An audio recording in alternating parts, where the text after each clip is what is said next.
Hello guys, आज हम बात करेंगे ब्रिक्स ग्रुपिंग के रिलेटेड, इसकी फॉर्मेशन कैसे हुई और इसके जो रिसेंट मेंबर ऐड हुए हैं उनके बारे में भी बात करेंगे। और साथ ही साथ में हम बात करेंगे कि कैसे यूनाइटेड स्टेट्स ऑफ अमेरिका ने अभी रिसेंटली 10% एडिशनल टैरिफ की बात की है उन कंट्रीज़ के ख़िलाफ़ जो यूएस के अगेंस्ट जो पॉलिसीज़ में शामिल है।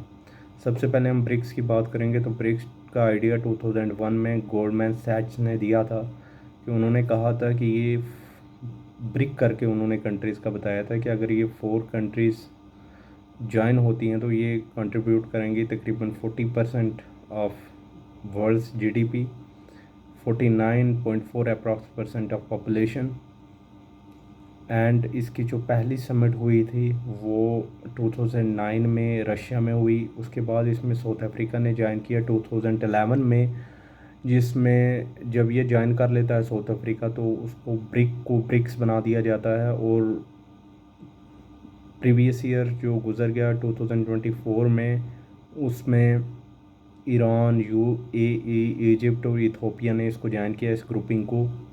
और साथ ही साथ में जो जनवरी 2025 में इंडोनेशिया ने इसको ऑफिशियली ज्वाइन कर लिया। सऊदी अरेबिया और अर्जेंटीना, जो सऊदी अरेबिया मिडिल ईस्ट से और अर्जेंटीना साउथ अमेरिका से, उनको भी इनवाइट किया गया था, लेकिन कुछ वजूहात की वजह से उन्होंने ज्वाइन नहीं किया। और सबसे पहले हम बात करेंगे इसकी जो अचीवमेंट्स है। न्यू डेवलपमेंट बैंक जो फंडिंग करता है इंफ्रास्ट्रक्चर प्रोजेक्ट्स वगैरह में, वो इसकी एक बहुत बड़ी अचीवमेंट है जो 2015 में उसका इनॉग्रेट उसको किया गया था। उसके बाद कंटिजेंसी रिज़र्व है, जैसे आईएमएफ का होता है, अगर कहीं पे बैलेंस ऑफ पेमेंट क्राइसिस हो जाती है वहाँ पे उन कंट्रीज़ को सपोर्ट करना।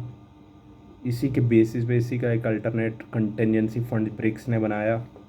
उसके अलावा इनका मेन फोकस जो ट्रेड में डी डॉलराइजेशन का है, क्योंकि यूनाइटेड स्टेट्स ऑफ अमेरिका ने काफ़ी सारी कंट्रीज़ पे सैंक्शन लगाए हुए हैं, उसकी वजह से काफ़ी सारी मुश्किलात आती हैं कंट्रीज़ को ट्रेड करने में।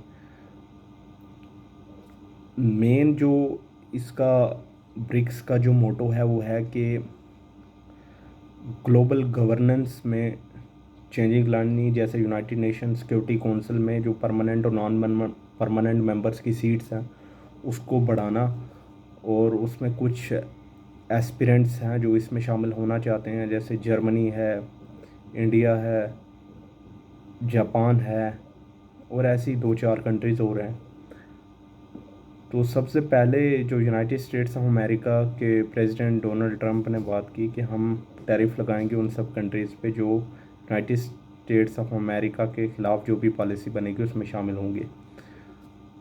सबसे पहले जो पॉलिसीज़ के बारे में वो बात कर रहे हैं वो है कौन सी, तो सबसे पहली पॉलिसी जो डी डॉलराइजेशन की बात की जा रही है उस पर यूनाइटेड स्टेट्स ऑफ अमेरिका को एतराज़ है।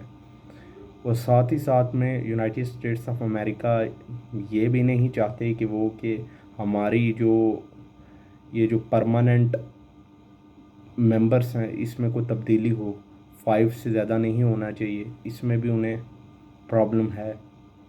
कहते तो नहीं है वो, लेकिन असल में अगर ये बढ़ेगा तो फिर उनकी जो पावर है वो लिमिट भी हो सकती है अगर नए रिफॉर्म्स लाते हैं, कुछ नए रूल्स बनाए जाते हैं। तो इसमें प्रेसिडेंट डोनाल्ड ट्रंप का ये कहना कि हम 10% टैरिफ लगाए, तो इसी का ये एक नतीजा है कि जो ब्रिक्स की मीटिंग में जो पहलगाम टेरर अटैक को भी कंडेम किया गया, इसराइल ने जो ईरान पे अटैक किया उसको भी कंडेम किया गया।